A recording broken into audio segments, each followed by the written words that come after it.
Serap Hanım ve doktorun arasında geçen hikaye. Kanser hastanesinde başhekimken Serap adında genç bir hanım hastam vardı. Bu hastam göğüs kanserine yakalanmış ve tedavi için yurt dışına gitmek istemesine rağmen bazı formaliteler sebebiyle o imkanı bulamamıştı. Serap'ı özel bir ilgiyle bizzat ben tedavi altına aldım ve kısa bir süre sonra da iyileştiğini gördüm. Ancak Serap'ın da bütün diğer kanserliler gibi ilk 5 yıllık süreyi çok dikkatli geçirmesi gerekiyordu. Bir iş kadını olan Serap, 4 yıl kadar sonra bir ihale için İzmir'e gitmek istedi. Kış aylarında olduğumuz için uçakla gitmesi şartıyla kabul ettim.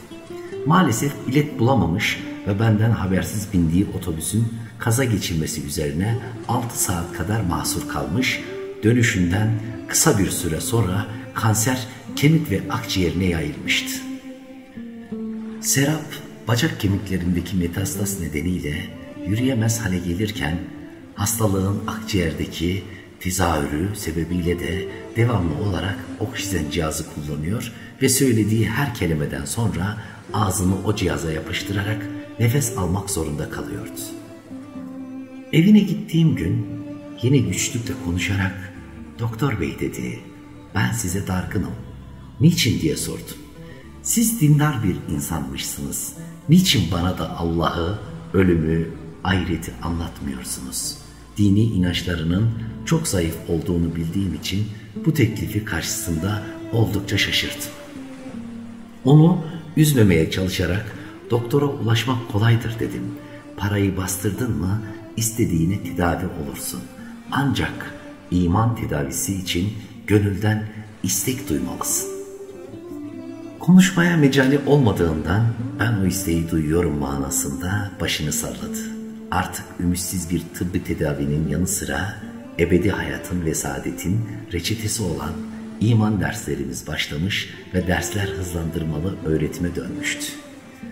Anlattığım iman hakikatlerini bütün ruhuyla mets ediyor ve arada bir soru soruyordu. Vefatına bir hafta kala "Doktor bey," dedi, "ben ölürken ne söylemeliyim?" dedi. "Senin durumun çok özel," dedim. "Kelime-i şehadet sana uzun gelir. O anı fark edince Muhammed sallallahu aleyhi ve sellem sana yeter." O haliyle tebessüm ederek yine başını salladı.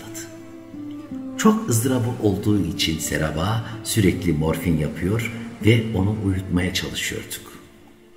Ben bir iş seyahati sebebiyle bir müddet ziyaretine gidemedim.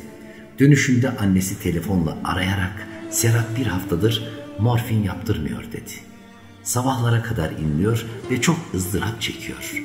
Hemen eve gittim ve iğne yaptırmamasının sebebini sordum.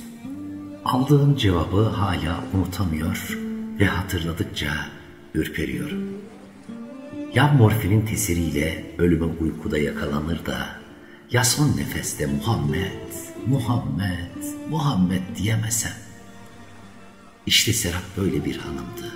Bu arada benden istihareye yatmamı ve birkaç günde daha ömrü varsa son günü uyanık kalacak şekilde morfin yaptırılmasını rica etti. Ben hiç adetim olmadığı halde cuma gününe rastlayan o gece istihareye yattım ve Serap'ın acizliği hürmetine sandığım salı gününe kadar yaşayacağına dair bir işaret sezdim. Ertesi gün ona "hiç korkma," dedim. "İğneyi vurdurabilirsin." ve Serap bir veda niteliği taşıyan bu görüşmemizde son sorusunu da sordu. "Doktor bey, Azrail bana nasıl görünecek?" "Kızım," dedim, "o bir melek değil mi? Hiç merak etme, sana yakışıklı bir prens gibi gelecektir." Salı günü Serap'ın ağırlaştığı haberini alınca hemen eve gittim. Ancak vefatına yetişememiştim. Ailesi tam manasıyla perişandı. Sadece kendisine uzun müddet bakan dindar bir hanım akrabası ayaktaydı ve beni görünce yanıma gelerek "Doktor bey, biliyor musunuz? Bu evde biraz önce bir mucize yaşandı," dedi. Ve devam etti.